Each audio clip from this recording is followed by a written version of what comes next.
Namak Pareshaya Brahmane Nanta Shaktaye Arupayo Rupaya Nama Ascharya Karmane.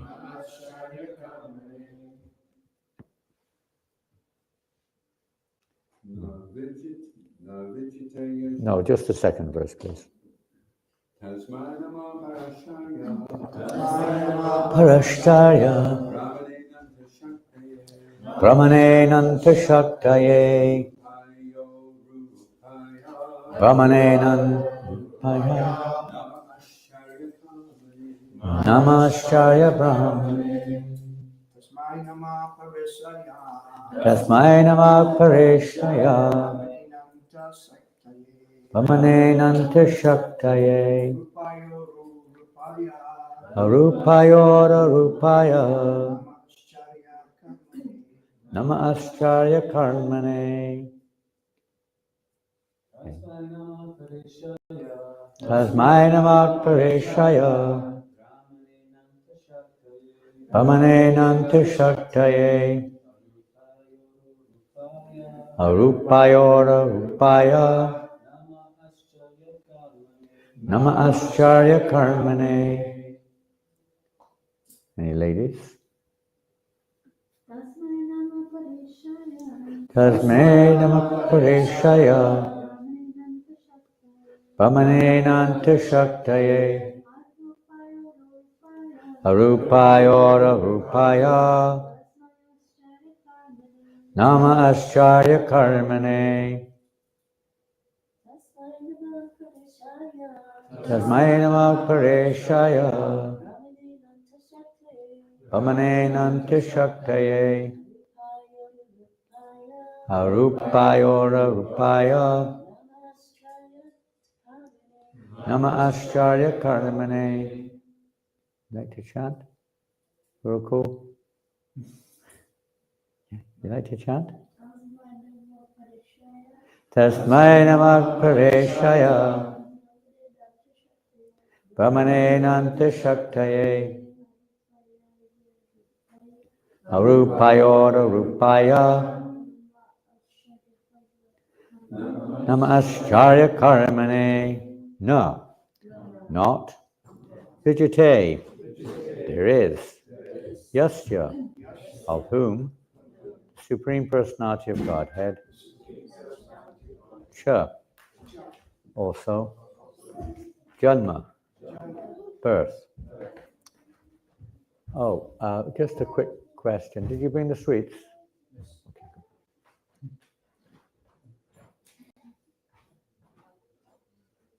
Mass exodus there.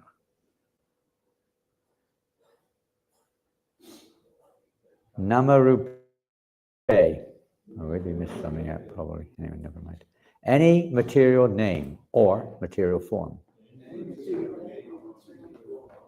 Guna, qualities. Dosha, fault. Eva, certainly. Va, either. Tatapi, still. Loka, of this cosmic manifestation. Apyaya, who is the destruction. Sambhavaya, and creation. Yaha, he who. Svamayaya, by his own potency. Tani, activities. Anakalam, eternally. Richati, accepts. Tasmai, unto him. Namaha, I offer my obeisances. Para, transcendental. Ishaya, who is the supreme controller. Brahmane, who is the supreme Brahman. Parabrahman. Ananta Shaktaye, with unlimited potency. Arupaya, possessing no material form. Uru Rupaya, possessing various forms as incarnations. Namaha, I offer my obeisances. Ascharya Karmane, whose activities are wonderful. Translation and purport by His Divine Grace, Srila A.C. Bhaktivedanta Swami Prabhupada. The Supreme Personality of Godhead has no material birth, activities, name, form, qualities, or thoughts. To fulfill the purpose for which this material world is created and destroyed, He comes in the form of a human being, like Lord Ram or Lord Krishna, by His original internal potency. He has immense potency, and in various forms, all free from material contamination. He acts wonderfully. He is therefore the Supreme Brahman. I offer my respects to Him. Purport. In the Vishnu Purana it is said, Gunams Chidoshams Chamune Vedi Lila Samasta Kalyana Ganatmako He, the Supreme Personality of Godhead, has no material form, qualities, or thoughts. He is spiritual and is the only reservoir of all spiritual qualities. As stated in Bhagavad Gita 4.8 by the Supreme Personality of Godhead. Paritranaya sadhunam vinashaya chadushkritam. The Lord's activities of saving the devotees and annihilating the demons are transcendental. Anyone annihilated by the Supreme Personality of Godhead gets the same result as a devotee who is protected by the Lord.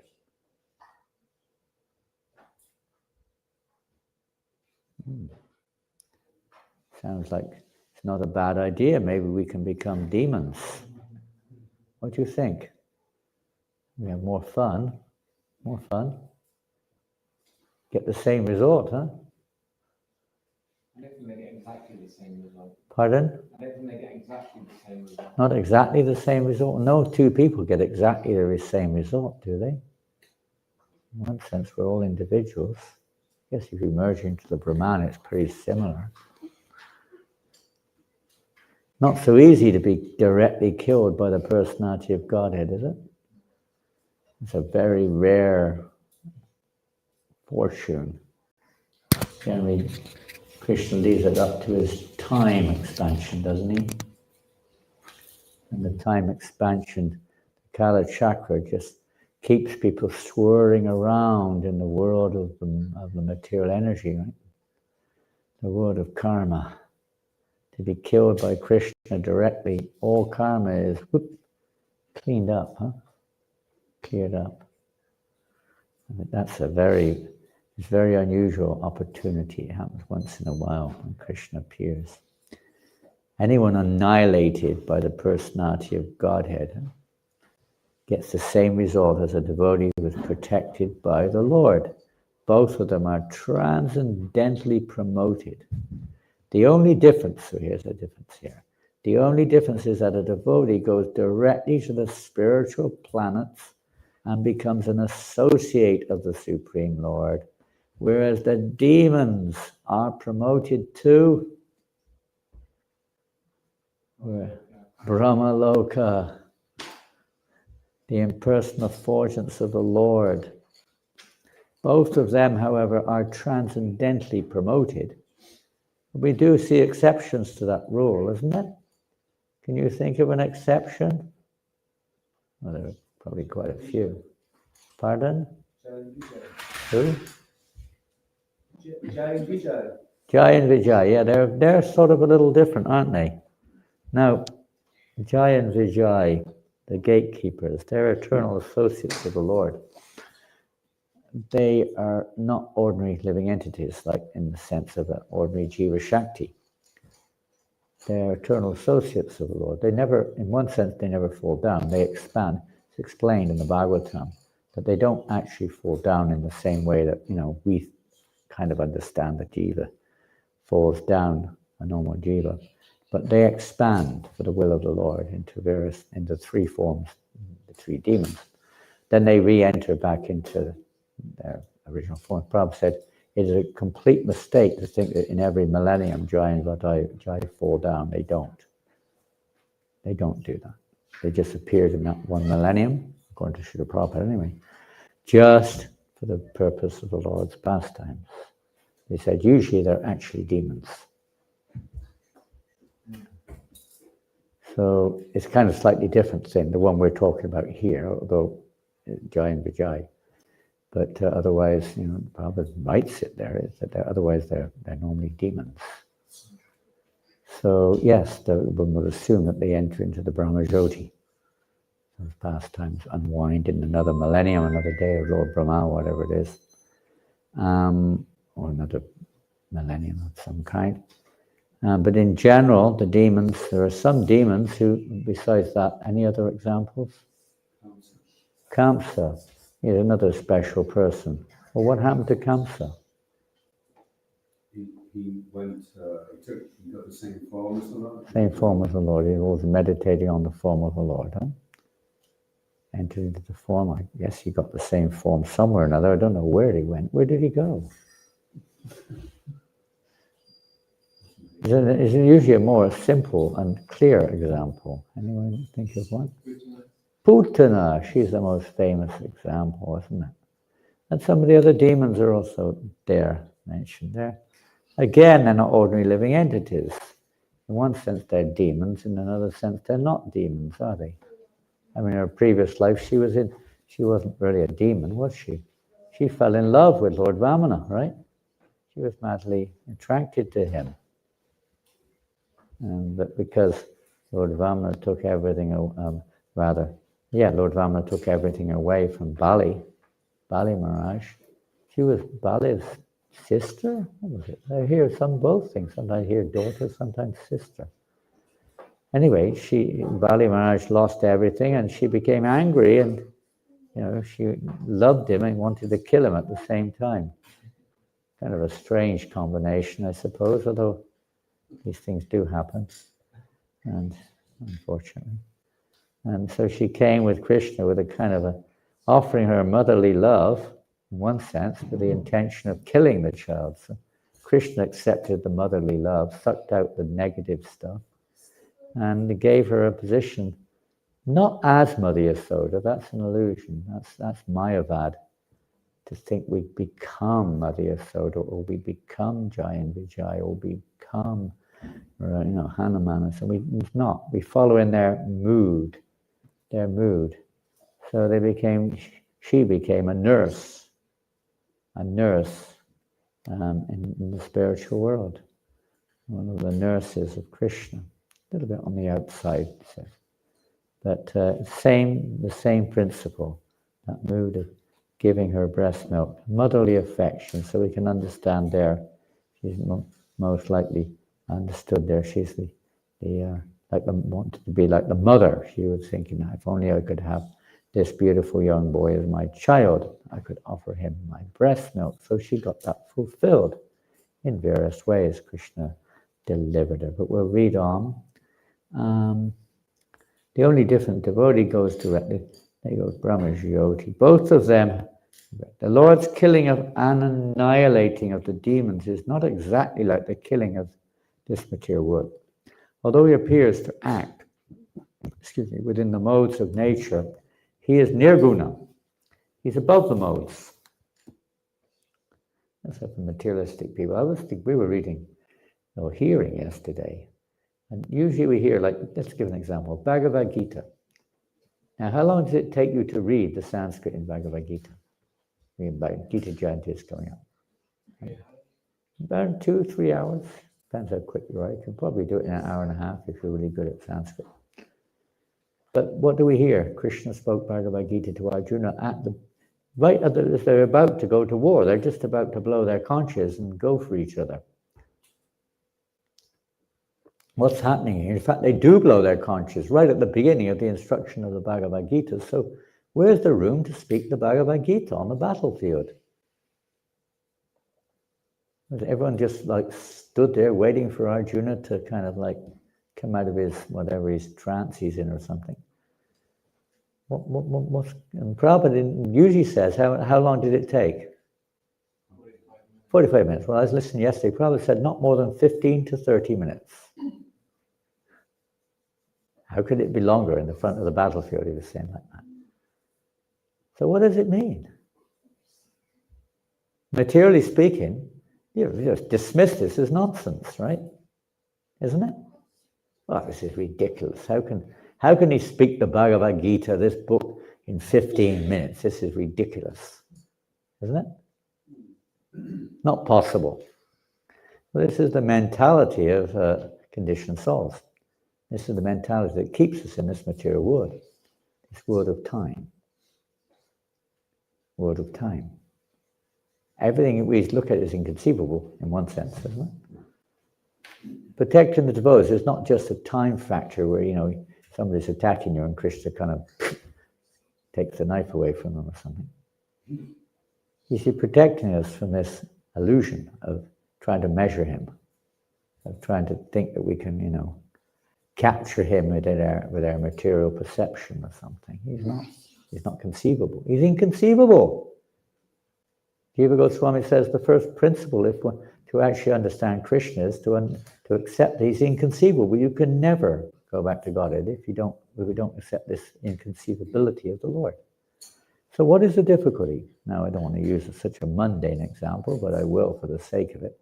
Sometimes we have to use material examples in order to kind of give some... Well, okay, let's give it a little bit more down-to-earth one. Dreaming. Have you had this experience? You kind of doze off for a second. I don't know if it's a second. I don't know if you can measure it. You kind of just doze off. And it's like you have a whole dream in no time.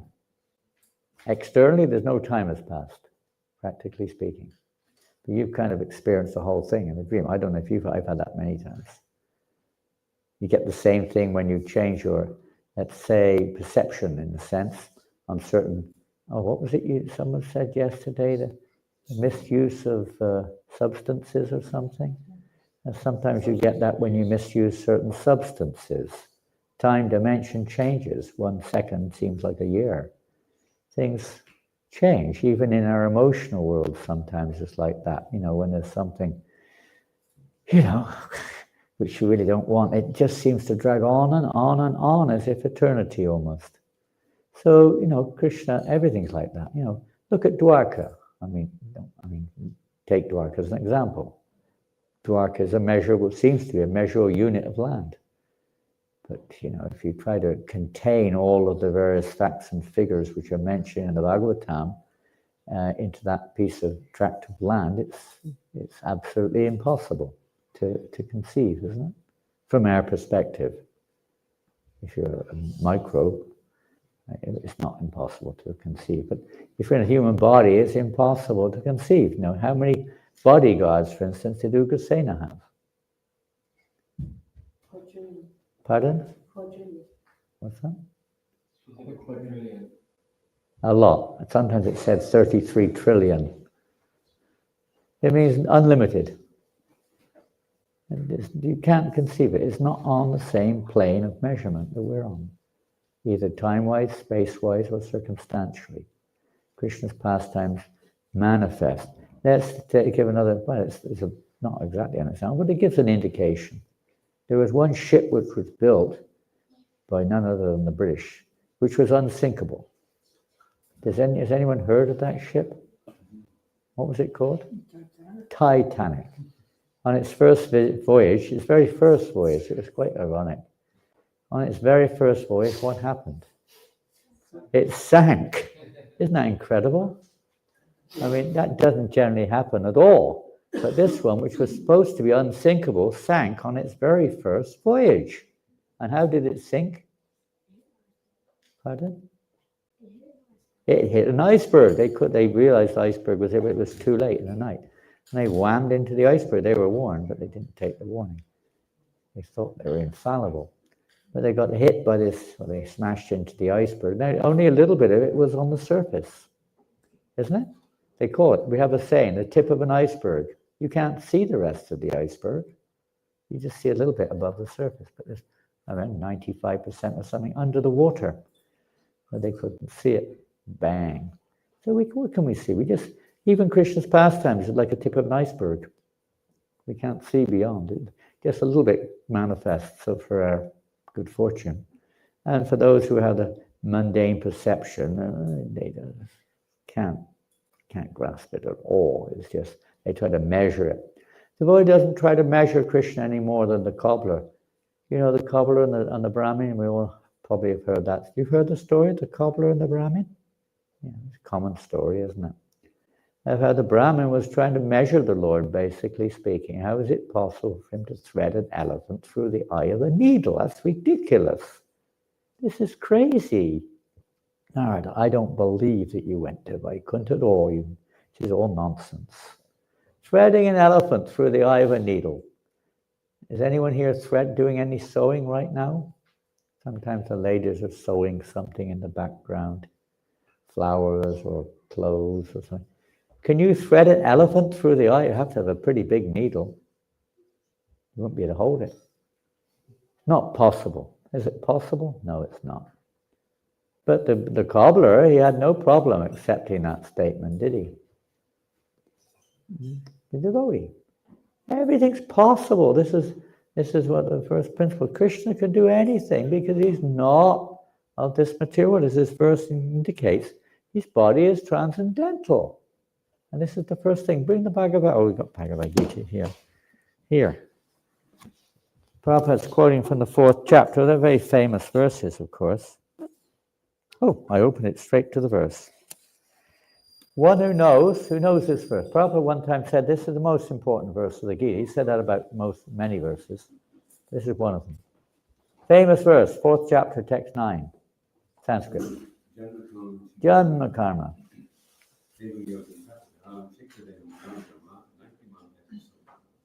Very good. And maybe some of you will ask, oh, do you know this verse? Of course. Anyone else know this verse off by heart? You know it in Hungary. What does it mean? Anyone else besides those who know the Sanskrit? Anyone know what the English mean is? Translation in English. Besides Reynolds, he's probably got it on. Oh, maybe you put it on the screen already. I don't know. That's one of the beauties of the screen. It's also one of the the cons because, the cons. Because then there's not that kind of challenge. Everyone just reads it on the screen. Nobody ever learns anything. It doesn't tax your brain. Your intellect. Anyone? Is it on the screen? It's on there now. Yeah, it's on there now. Thanks very much. Okay. Breaks all the fun, doesn't it? Huh? It takes Ishan off the hook. One who knows the transcendental nature of my appearance and activities does not. Transcendental nature is above time, is above space. The nature of the spiritual world, there is no time, there is no limit to space. It can't be measured. Bhaktisiddhanta Maharaj himself directly says, that which can be measured is Maya. Cannot measure the transcendental realm with our senses. Dwarka, you can't measure the dimension. How many palaces were in Dwarka? Oh, that's just Krishna's queens. There are millions of others. They had palaces too. Countless palaces. How many cows was Krishna giving from each palace every day? In charity to the Brahmins. Imagine how many Brahmins there were. How many cows? How many cows do you give every day here? The people give you charity. How many cows does a local farmer give you every day? Countless. You can't count them. The opposite end of the figure of countless. 0. But just imagine if the local, mayor was giving you 13,084 or 54, whatever it is, cows every day. What would you do? Milk them. Huh? Milk them, yeah, sure you would. 13,000 of them every day, boy. That's not real. And he was giving that from every palace, so that's over 2 million cows a day. Well, where they all come from, where they all go to. We don't hear about cows in Dwarka. Vrindavan's the land of cows. Goloka. You don't hear of cows in Dwarka. 2 million a day. Can you imagine? You can't imagine. It's not within our capacity to imagine. That's every day. I mean, how many that is? How many billion that is every year? It's crazy. Who can believe all this stuff? One time Prabhupada said, I think it was in relationship to that court case. No, maybe not. Anyway, Prabhupada said it was a challenge went on, that, somebody challenged their movement in court or something. They brought up a picture of Lord Nrsimhadev and said, this is their God, to make it look really like, Huh? Boston, was it? Boston, I don't know where it was. But it was in some court or something. And Prabhupada, it's right there, you can read it. Prabhupada said that Krishna appears in this form to convince the atheists, to convince them there is no God. To convince them. Yes, Krishna's also reciprocating with them.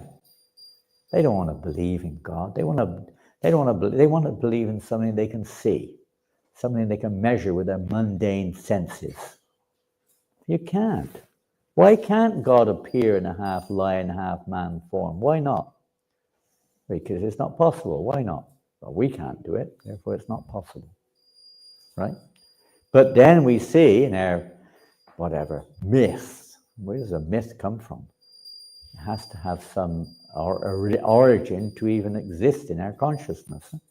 You see things like in Greek mythology of half men and half fish or something, I don't know, different things.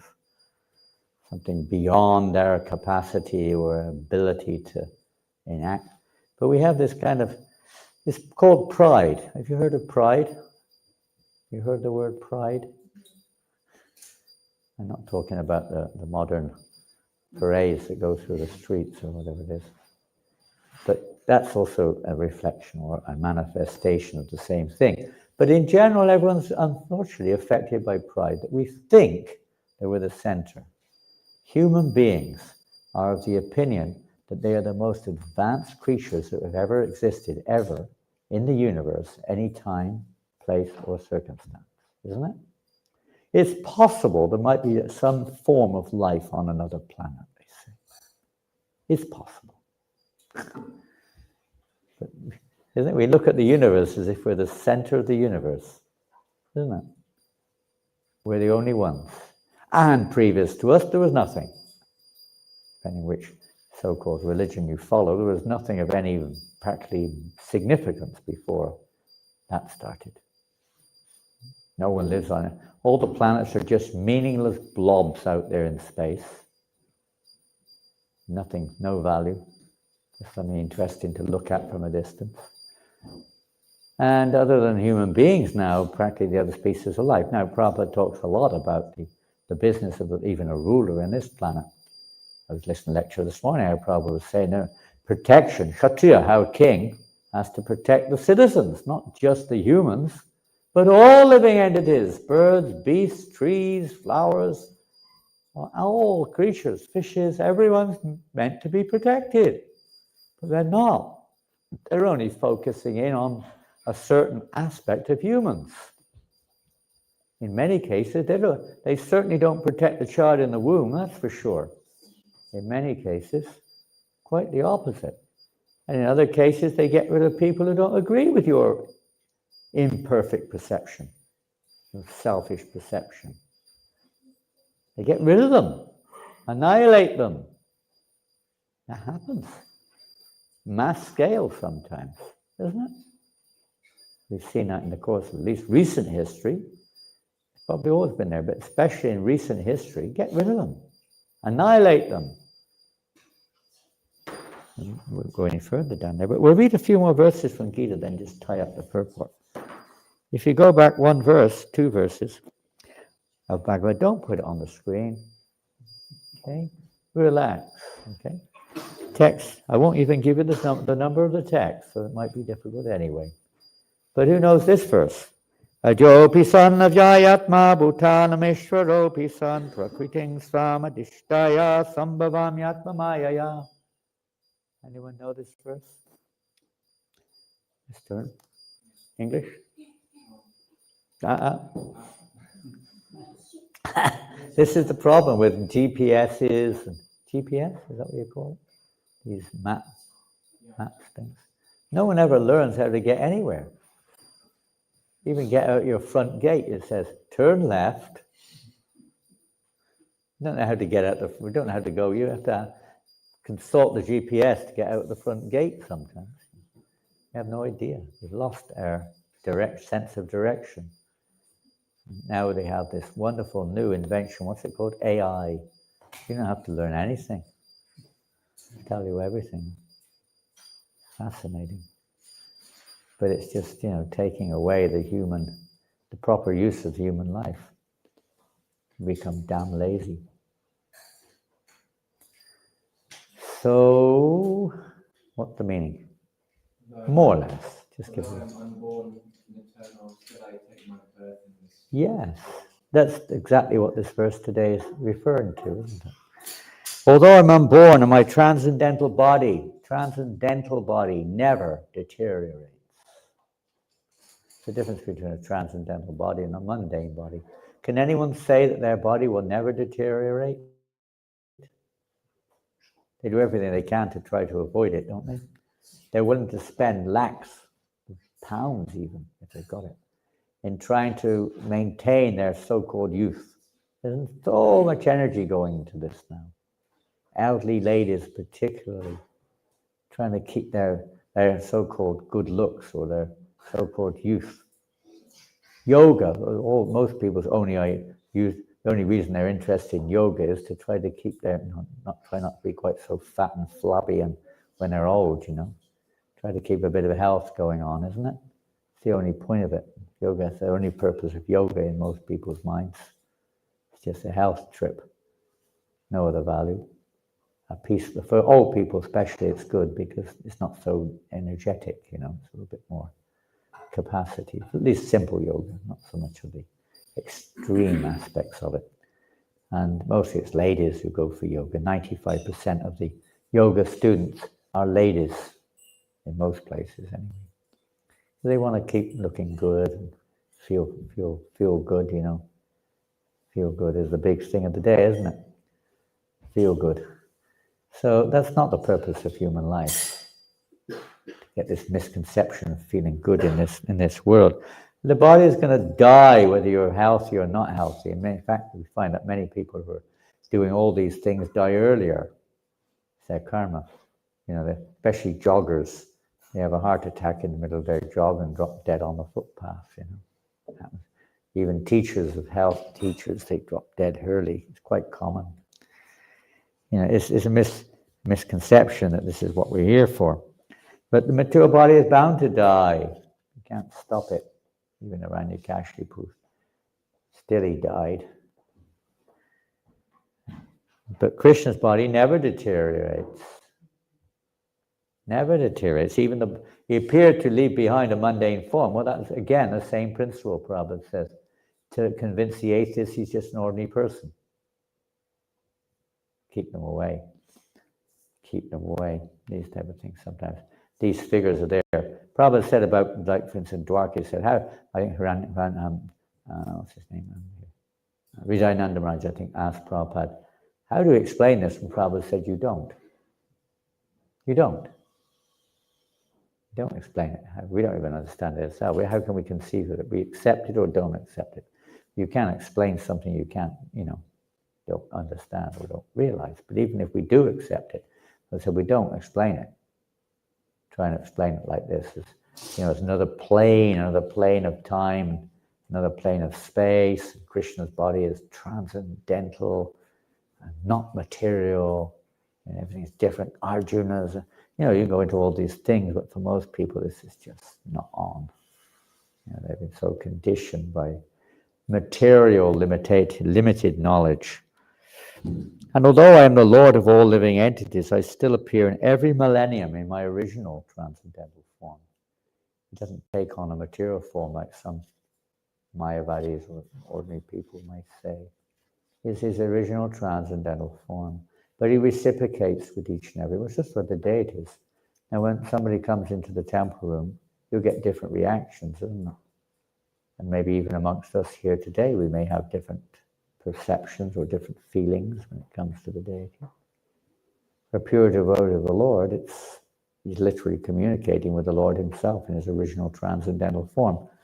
For us, we may be accepting that factor, but we may not be realizing it, but we're accepting it, we're acting as if it is the original personality of Godhead, and doing what we're guided to, at least for his pleasure. For an ordinary person, what do they see when they come into the temple? Statue. Pardon? Statues. They may say, oh, there's very nice statues you have in your temple room there. They may be a little bit respectful. They may say, very nice statue, very beautiful.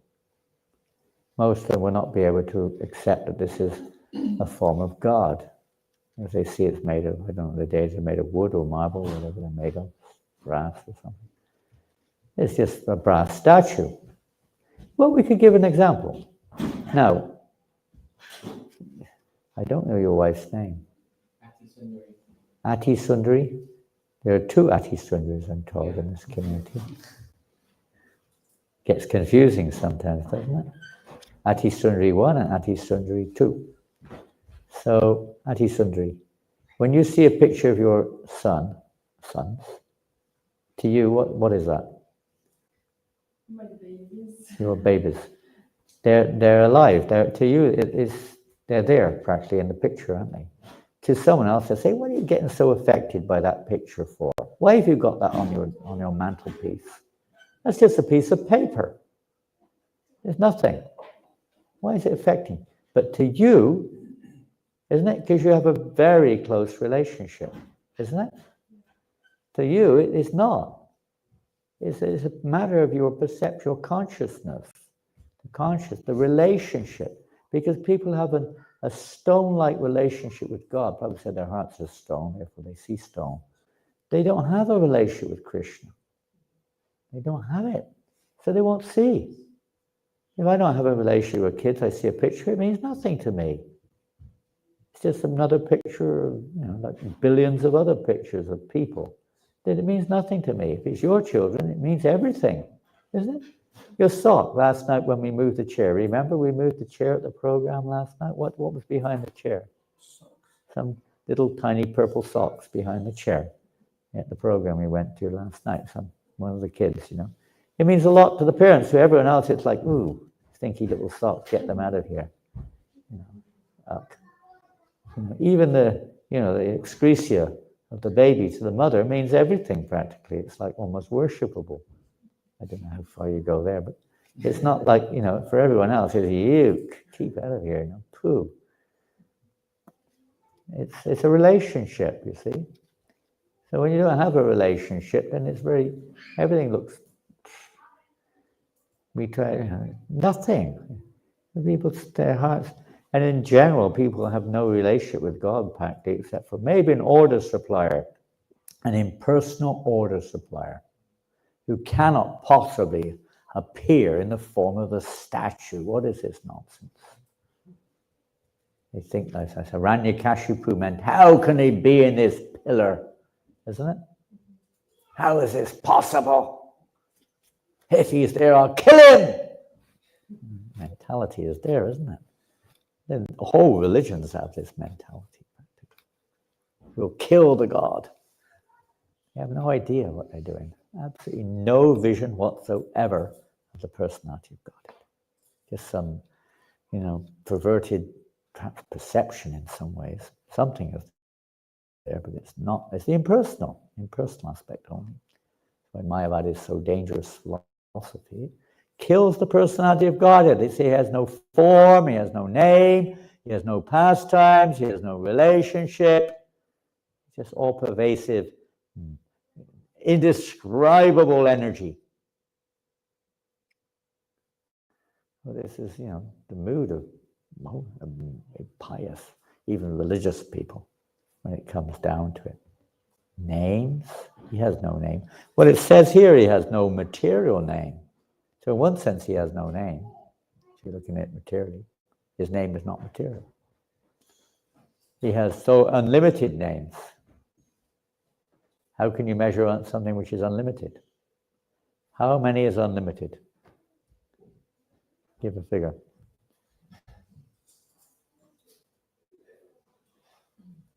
Doesn't have a figure, does it? So in another sense, he has, you can't say he has, you know what I mean? You can't say he's got 10 names or 100 names. No limit. Huh? No limit. No limit, exactly. No limit. That's another one of his names. No limit, unlimited. So he's unlimited, and it's without deterioration.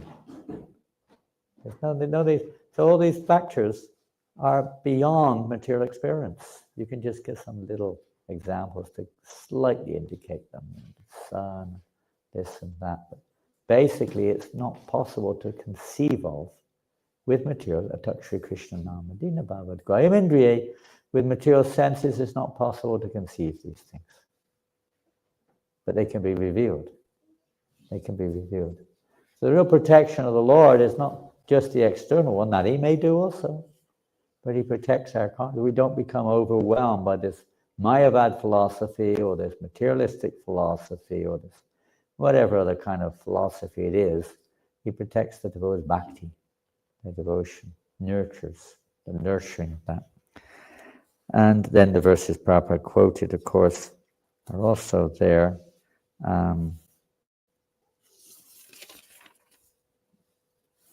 Yada yadahi dharmasya, of course, the famous, and then Parikrunaya, the verse Prabhupada quotes here. Parikrunaya sadhanam vinasya chadushkatam. What does Krishna do when he comes into this world? What's his business? Does he go shopping on Princess Street or something? Saki Hall Street? Does he come here to get some good porridge? Some whiskey, Scots whiskey. You see, it's even for sale on the road to Vrindavan. All along the road, you see Scotch whiskey for sale. Maybe not in Vrindavan town, I hope not. But on the road, you see it advertised and see these dabbas, Scotch whiskey and so on and so forth. Yeah, they like their Scotch whiskey now, especially in the winter. What's he come here for? To establish the principles of Dharma and to punish the miscreants. Yeah, actually he's already here. This is another inconceivability. He's present everywhere. We just can't see him. Our eyes are covered. When you've got your eyes closed, what can you see when you've got your eyes closed? I don't believe you're there. I can't see you. I don't know. You're not there. I can't see. If you were there, I'd see you. Your eyes are closed. You're blinded by material, covered by material coverings. Huh? Blinded, can't see spirit. Anyway, illusion, covered by illusion. To deliver the pious and annihilate the miscreants, as well as to re-establish the principles of religion, I myself appeared millennium after millennium. He comes here, and he just manifests. I mean, it's not like Krishna takes birth like an ordinary person. He manifests himself according to his will. Time, place, and circumstance. He manifests himself.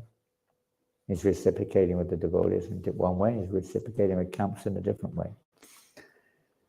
But he's manifesting himself as he chooses, not within our grasp. You can't force him to appear or disappear. He comes and goes as he wishes. And although he says to remove religion, I mean, it's very interesting to hear that, when you read in the 11th canto that how the departure of the Yadu dynasty, and how there is explained that Krishna actually was thinking, how can I create, it's Kali Yuga, how can I create irreligion? I have to do something to evoke irreligion in the world. Because as long as religious principles are upheld, then Kali will not be able to perform his duty. Kali actually came to see Krishna in Kurukshetra at the solar eclipse, unseen by others, and said, my Lord, please, as long as you're here, as long as your dynasty is here, and as long as people have faith in your dynasty, there's nothing I can do. I'm out of a job. I'm unemployed. Please make it possible for me to do my duty, which I have to perform, which is obviously facilitate the nature of this age of Kali. So Krishna would thought, what shall I do? Yeah, I'll do something which will make people think that the Yadu dynasty are ordinary people, and I'm also an ordinary man. Fools deride me, when I descend in this human form. They think I'm an ordinary person. So Krishna created this whole scene where the expansions of the demigods all fought with each other in Prabhakshetra. And apparently seemed to kill each other, but they just did the process where they went back to the heavens, that's all. So he created this scene, so for mundane persons, they see it as being an example of, the mundane nature of God and his plan. And they criticize, they belittle. In this way, it creates a facility of irreligion, and then Kali can perform his business. It's a conspiracy, I was reading this morning. Prabhupada says, a conspiracy took place. Shringi, the Brahmin boy, all to allow Kali to come in. Because it has to be. The winter has to begin. So this is how the winter begins. Krishna arranges it. There's all his hand at work. There's no competitor to God. Everything's arranged by him. Unseen by the ordinary vision of a conditioned soul. It's a big topic. I'll just finish the purport off. He appears to act within the modes of mature nature. Can I have your permission to carry on this verse tomorrow? Is it possible, if we're still alive? The world's still here. Never know. Of course, you're in a very good spot here, although Glasgow's not very far away. I remember 1980s. This is another obstacle on our path. 1980. When did you come to Chaitanya College? 82, 81, 82, 81, no, 83. Pardon? 82? So this was in 81. This was during Jaitirtha's time.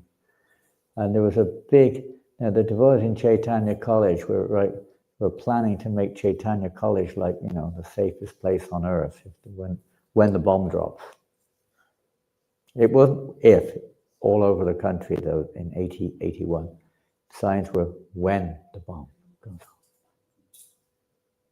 There was this propaganda. Signs, notices on the walls, in the offices, in the schools here. I don't know if schools, but institutions. When the bomb goes off, people were paranoid. So much fear. And the devotees were affected in two different ways. One, affected like that, and two, we should try to protect ourselves. So they had a business trying to sell these anti-radioactive, radioactive clothes and all kinds of stuff. And they were loading up in the basement of Chaitanya College provisions to survive the fallout, etc. Because Chaitanya College, you don't know, most of you never went there. It was a very, had a big basement, very thick walls. You could practically block it off to the outside world. I don't know where you get your air from. You can't store air very well. But anyway, they were thinking like this. There was a lot of kind of like, thinking that we can defend ourselves, It's not within our grasp, even if we do, but that mentality was there. But it so happened that one of our devotees was working in the planning department in the Birmingham City Council. And he came across some document from the big guys up on the top, planning what they do if the bomb goes off. The first place they were going to target was Chaitanya College as their headquarters.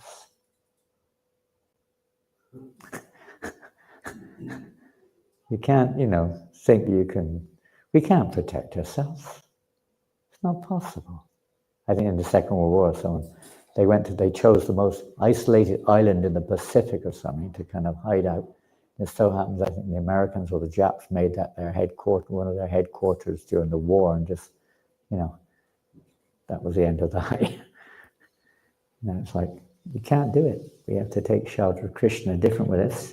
So we'll take that up tomorrow. Prabhupada, I think, he goes into the realistic way that we can be protected in the rest of the purport. Yes, in many ways we can look at that, but it's not by physically trying to protect ourselves. We may make the effort. It's not that we don't make any effort, but we don't expect that that's the solution. Use that common sense. Anyway, that's the topic for tomorrow. Hare Krishna. Hare Krishna. And we're also transcendental. We're not this body, are we? Are we? You sure? Are we? Are we the body or not? Easy to say no, isn't it? I guess we should say no and make gradually kind of, working on that platform. We have to work on the process of realization, not just on the theory, isn't it? What does it mean we're the body or we're not the body? I mean, if you say, I'm not the body, what does that mean? I mean, we can theoretically, but I mean, in terms of, is there any kind of like evidence, or not evidence, but signs? Yeah. Alan? Yeah, like when we're dreaming, or people's near-death experiences. Okay, that's okay. That's a logical perception. I was thinking more in terms of the devotee and their behavior. Someone who says, I'm not the body. Well, but you're behaving just like everybody else. What's the difference? They can tolerate things without being disturbed. Pardon? They can tolerate things without being disturbed. Can they? I'm not sure. They should do, in one sense. Depends what it is that's going on, of course. There are different ways of looking at that. But in principle, that's one of the first principles, isn't it? In the Bhagavad Gita. Matasparshasthita kuntiya shatoshna shuka dukata. That's to tolerate things without being disturbed. But do we? I don't know. Maybe to some extent, but then so do materialistic people. Sometimes they seem more tolerant than we are.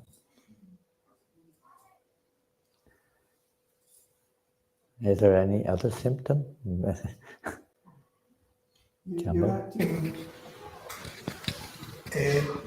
through Krishna's instructions. If you're acting through his instructions, then it takes you above the gunas. That's the process, isn't it? But I was looking for symptoms from the devotee's point of view. How do you recognize that you're actually acting on that platform or on that principle? You're not the body. Prabhupada? So back to Gita, when Krishna talks about what is right for introspective sages, daytime, for materialists. So the things which the devotees are inspired to do, without any expectation of result. No attachment to the result, is that what you said? Yeah, well, they're actually inspired by doing things to please Krishna rather than just pleasing themselves. Seems like sometimes devotees are more attached to the result than the karmis, sometimes. Sometimes they're attached to the result because they want to please. Well, we hope that that's the case. Should be, shouldn't it? Should be. I guess in the neophyte stage it may not be completely selfless in that regard.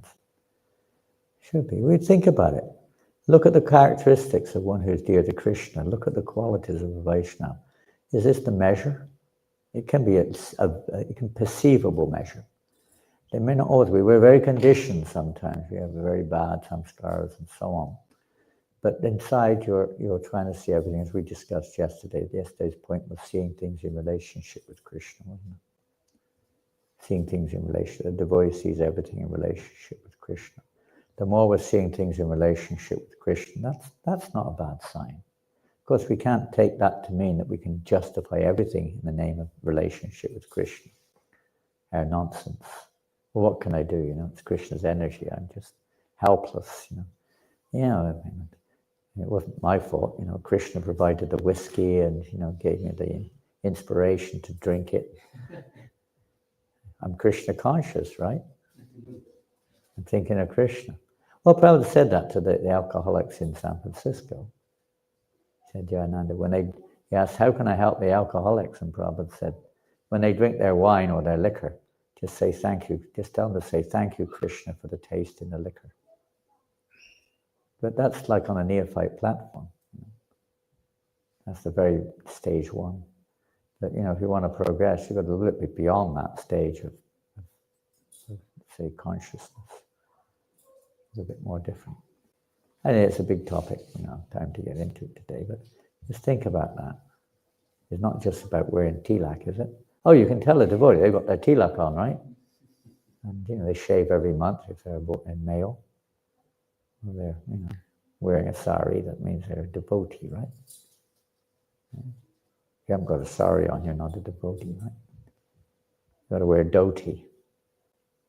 If you don't have a dhoti, you're not a devotee. That's not necessarily the sign at all. It might be favorable or helpful to practice the process of realization, but it's not in itself a clear sign that this is a devotee, although it may remind others of devotees, so it can be all favorable, but that's not the external signs. Even chanting 16 rounds a day is a good thing. It should be done. It's certainly a sign that we're on the path. But to what degree we're a devotee, we may have other motivations for doing these things. We may have some other motivations. So it's the motivation we have in our service is also an important factor. What is our motivation? What is the purpose that we're acting? Why are we doing it? Why are you driving the car? Who's going shopping today? Shopping today? You were talking about it in the car last night, weren't you, or something? Okay, I don't know. I didn't catch what you were talking about, you guys. Something about that. Why are you doing that? You want to get some, go there and buy something to eat and enjoy yourselves there and some nice liquor. No, you're not doing that. What are you going to the Tesco for, wherever you go? Yes, you're going there to shop for offering it to Krishna, right? So there's something there. It's Krishna conscious, isn't it? No one else is doing that. Are they? You're going to drive, maybe where are you going to? Edinburgh today on Sankirtan? Why are you going to Edinburgh? Why are you going to Edinburgh? You're going to look at the, what's it called? The Royal Mile? What's that road called? Huh? The Royal Mile, you're going to have a wander at the Royal Mile. Maybe there's some nice shops to look in or some, attractive things up there. Go on a ghost run, ghost trail. Have some fun in Edinburgh. Is that where you're going? There's some good bars here. I can give you a few tips if you want to go to the bar. Is that where you're going? And get the job, maybe. Maybe you're going for an interview. You're going to the busk. Okay, you're going to get some money busking on the Royal Mile then. What are you going there for? You don't need to go there. Just take it easy. Have a nap. Relax here. Who's forcing you to do this? Huh? Prabhupada's looking weird in the back there right now. Where are you going?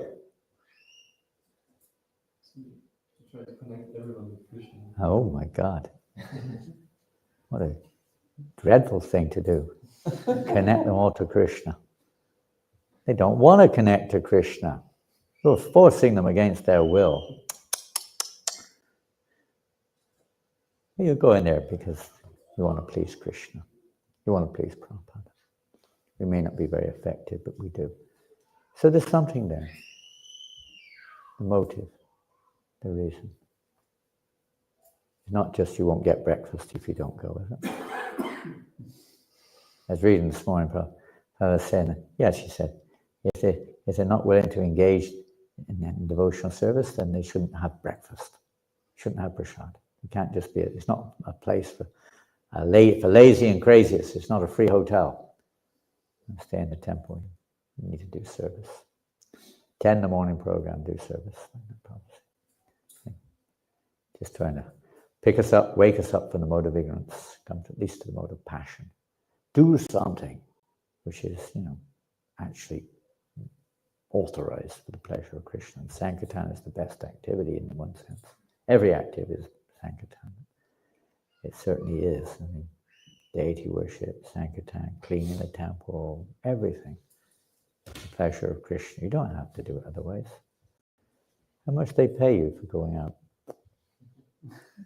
Is it a good wage? Is it the minimum? Huh? Good wage, okay. Isn't it amazing here? A devotee, very happy doing service with no pay. Maybe you do get paid, I don't know, but sometimes that's there. But in general, it's devotional service means unmotivated, uninterrupted. You don't ask anything in return. It's just natural love. It's the beginning of this. This is the process. We see the Buddha as enthusiastic for service. When we want to get recognized and praised, it's the neophyte stage, which may be there. But in a more mature stage, one doesn't even want to be recognized or praised. Just the privilege of being given this chance, causeless mercy. We have no right, deserve, you could say, but mercy of Prabhupada, been given this opportunity to engage in our constitutional, the path to our constitutional position. Selfless love for Krishna. And so the more we put the center on Krishna, the more we're Krishna conscious.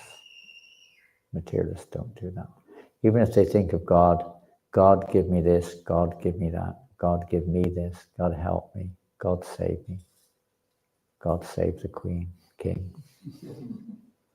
Did they sing that now? God save the King, the royal anthem. Is it changed? God save the King. Da, da, da, da, da. I guess they've changed it now. Learn a new song. Well, she did pretty good. I mean, 71 years she was the Queen, I heard. That must be a record. Pretty good. She was well into her 90s. That was pretty good innings. Pretty good innings, I must say. I think her mother even hit the ton. They do pretty good. Not bad. She was not an ordinary lady.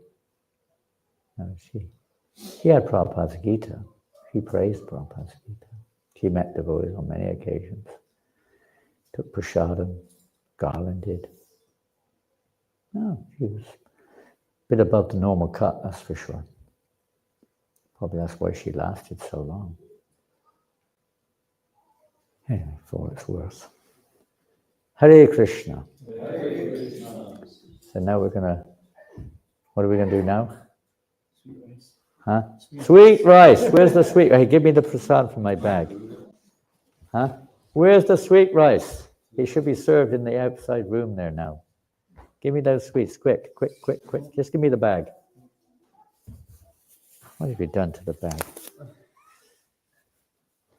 Little tiny bit of Mahaprasadam here for everyone, if you want. It's not much, I'm afraid, because they didn't give me